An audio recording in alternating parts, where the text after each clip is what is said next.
മിശിഹായിലെ ഏറ്റവും സ്നേഹം നിറഞ്ഞവരെ, നോമ്പുകാലത്തിൻ്റെ വലിയൊരു ചൈതന്യത്തിലായിരിക്കുമ്പോൾ നമ്മൾ വായിച്ചു കേൾക്കാൻ പോകുന്ന തിരുവചന ഭാഗം എന്ന് പറയുന്നത് മത്തായിയുടെ സുവിശേഷം 7-ാം അധ്യായം 21 മുതലുള്ള തിരുവചനങ്ങളാണ്.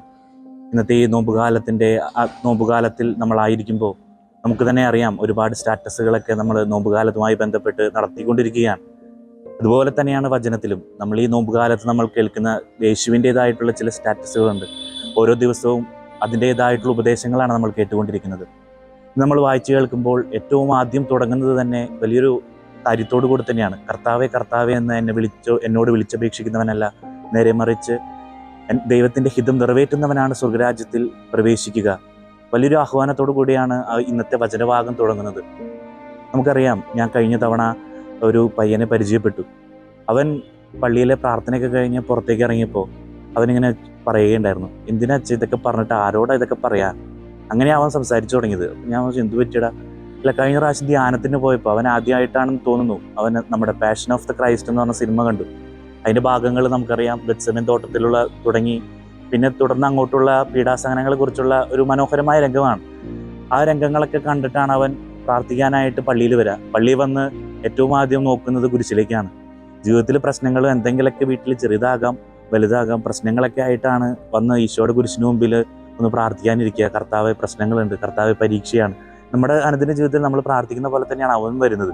അവൻ ഈ സിനിമയെല്ലാം കണ്ട് അവൻ നേരെ വന്ന് നോക്കുമ്പോൾ അവനും ചിന്തിക്കുന്നതാണ്, ഇതൊക്കെ ആരോട് പറയാൻ? ഇതൊക്കെ ജീവിതത്തിൽ ഏറ്റെടുത്ത് വിഷമിച്ച് കിടക്കുന്ന ഒരാളുടെ അടുത്ത് നമ്മുടെ വിഷമങ്ങളൊക്കെ പറഞ്ഞാൽ എന്താണ്? നമ്മുടെ വിഷമങ്ങളൊക്കെ വെറും ചെറുതാണ് എന്ന് ഉള്ളൊരു തോന്നലിലേക്ക് അവൻ കടന്നു വരികയാണ്. എനിക്കും ഇന്നത്തെ വചനത്തെ ചിന്തിച്ചപ്പോൾ ഏറ്റവും ആദ്യം ഓർമ്മ വന്നത് അവൻ്റെ മുഖമാണ്.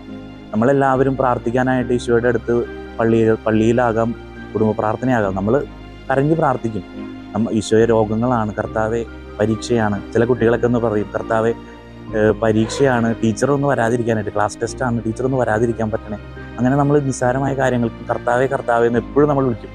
പക്ഷേ പലപ്പോഴും അത് ദൈവത്തിൻ്റെ ഹിതമാണെന്ന് നമ്മൾ ഒരിക്കലും തിരിച്ചറിയില്ല. ചില വിഷമങ്ങളൊക്കെ വരുമ്പോൾ അത് ദൈവം നൽകിയതാണ് എന്നുള്ളൊരു തിരിച്ചറിവിലേക്ക് നമ്മൾ കടന്നു വരാറില്ല. നമ്മൾ അവിടെ വെച്ച് നമ്മുടെ പ്രാർത്ഥന നിർത്തും. ഈശോയുടെ പ്രാർത്ഥന അതുപോലെ തന്നെയായിരുന്നു. ഗെത്സമേൻ തോട്ടത്തിൽ, പിതാവെ കഴിയുമെങ്കിൽ ഈ ഒരു പാനപാത്രം എടുത്തു മാറ്റണേ എന്ന് കർത്താവ് ആദ്യമേ തന്നെ പ്രാർത്ഥിക്കുന്നുണ്ട്. പക്ഷേ ആ പ്രാർത്ഥനയോടൊരു കൂട്ടിച്ചേർക്കലുണ്ട്. എങ്കിലും എൻ്റെ ഹിതമല്ല, അവിടുത്തെ ഹിതം നിറവേറട്ടെ. നമ്മുടെ ജീവിതത്തിൽ നമുക്ക് എന്തെങ്കിലും പ്രശ്നം ഉണ്ടാകുമ്പോൾ തീർച്ചയായിട്ടും വന്ന് പ്രാർത്ഥിക്കണം. രോഗമുണ്ടെങ്കിൽ പ്രാർത്ഥിക്കണം, പരീക്ഷകൾ വരുന്നുണ്ട് പ്രാർത്ഥിക്കണം. പ്രാർത്ഥിക്കണ്ട എന്നല്ല, മറിച്ച് അതിനൊക്കെ നേരിടാനുള്ള ശക്തി കൂടി നൽകണേ. അല്ലെങ്കിൽ ദൈവമേ, അങ്ങയുടെ ഹിതം എന്താണോ അത് ജീവിതത്തിൽ നിറവേറണേ എന്ന് പ്രാർത്ഥിക്കാനായിട്ട് കൂടി ഒരു മനസ്സ് നമ്മുടെ ജീവിതത്തിൽ കണ്ടെത്താനായിട്ട് സാധിക്കട്ടെ. പ്രത്യേകിച്ച് ഈ ഒരു നോമ്പ് കാലത്ത് ഈശോയുടെ കുരിശിനെ കുറിച്ച് നമ്മൾ ആധ്യാത്മികമായിട്ട് ധ്യാനിക്കുന്ന ഒരു സമയമാണ്. വിഭൂതിയിൽ നമ്മൾ ആത്മീയമായിട്ട് ഒരു കുരിശ് വരച്ച് നെറ്റിയിൽ വരച്ചിട്ടാണ് നമ്മൾ നോമ്പുകാലം ആരംഭിക്കുന്നത്. ആ ഒരു വരച്ച കുരിശ് ഒരിക്കലും നമ്മളൊരു അലങ്കാരത്തിന് വേണ്ടിയിട്ടല്ല, മറിച്ച് നമ്മുടെ ഹൃദയത്തിൽ കൂടി വരയ്ക്കപ്പെട്ട ഒരു കുരിശാണ്. ആ ഒരു കുരിശ് ഓർമ്മിപ്പിക്കുന്ന ഒരുപാട് കാര്യങ്ങളുണ്ട്. അത് ക്ഷമയുടെ കാര്യങ്ങളാകാം, അല്ലെങ്കിൽ ഏതെങ്കിലും വിധത്തിൽ രോഗങ്ങളും ദുരിതങ്ങളും വേദനകളും സഹനങ്ങളും വരുമ്പോൾ അത് ഏറ്റെടുക്കുന്ന കാര്യത്തിലാകാം. ഇതിനുള്ള ഒരു വലിയൊരു ഉത്തരം തന്നെയാണ് കുരിശ് നമുക്ക് നൽകുന്നത്. അപ്പോൾ ജീവിതത്തിൽ കുരിശുകൾ വരുമ്പോൾ അയ്യോ ഇതൊരു കുരിശായല്ലോ എന്നുള്ള തെറ്റായ ചിന്താഗതിയിലേക്ക് പോകാതെ, കർത്താവ് ഈ ഒരു കുരിശ് ജീവിതത്തിൽ കടന്നു വന്നത് നിന്റെ ഭാഗത്തേക്ക്, നിന്റെ കുരിശോട് ചേർത്ത് വെക്കുന്നു എന്ന് ഏറ്റു പറയാനുള്ളൊരു മനസ്സ് ആ ജീവിതത്തിൽ കണ്ടെത്താനായിട്ട് സാധിക്കട്ടെ. കഴിഞ്ഞ ദിവസങ്ങളിൽ വചനം വായിച്ചപ്പോൾ, വ്യാഴാഴ്ച ദിവസം വചനം വായിച്ചപ്പോൾ മത്തായിയുടെ സുവിശേഷം 6-ാം അധ്യായത്തിൽ അവസാന ഭാഗത്ത് ഇപ്രകാരം പറയുന്നത്, നിങ്ങൾ നാളെക്കുറിച്ച് ആകുലരാകേണ്ട, നാളത്തെ ദിനം അതിനെക്കുറിച്ച് തന്നെ ആകുലപ്പെട്ടുകൊള്ളും. അതിനുശേഷം പറഞ്ഞു വെക്കുന്ന ഒരു കാര്യമാണ്, ഓരോ ദിവസത്തിനും അതിൻ്റേതായിട്ടുള്ള ക്ലേശം മതി. ഒരിക്കലും കർത്താവ് പറഞ്ഞിട്ടില്ല ഓരോ ദിവസത്തിനും അതിൻ്റേതായിട്ടുള്ള സന്തോഷം മതി എന്ന് പറഞ്ഞിട്ടല്ല അവസാനിപ്പിച്ചാണ്. ഓരോ ദിവസത്തിനും അതിൻ്റേതായിട്ടുള്ള ക്ലേശം മതി.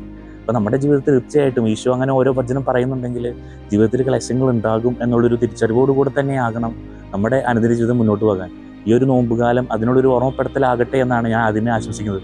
പിന്നെ നമുക്കറിയാം, നമ്മൾ വിവാഹം എന്നൊരു കൂദാശ, കുടുംബജീവിതം നയിക്കുന്ന ഒരാളെ സംബന്ധിച്ച് വിവാഹം എന്ന കൂദാശ പരിക്രമം ചെയ്യുമ്പോൾ നമുക്കറിയാം, ബൈബിളിൽ തൊട്ട് അത് സത്യം ചെയ്യുന്ന ഒരു പ്രതിജ്ഞയുണ്ട്. അതിൽ ഒരിക്കലും നമ്മൾ സന്തോഷത്തിലും സമ്പത്തിലും എന്ന് പറഞ്ഞിട്ടല്ല, സന്തോഷകരമായ കാര്യങ്ങൾ മാത്രമല്ല പറയണേ. സന്തോഷം പറഞ്ഞപ്പോൾ തന്നെ ചേർത്ത് സന്തോഷത്തിലും ദുഃഖത്തിലും സമ്പത്തിലും ദാരിദ്ര്യത്തിലും ഓരോ കാര്യങ്ങൾ, രണ്ടും വിപരീതമായിട്ടുള്ള കാര്യങ്ങളൊക്കെ ചേർത്ത് വെച്ചിട്ട് ഒരുമിച്ച് ജീവിക്കാമെന്നുള്ളൊരു പ്രതിജ്ഞയാണ്.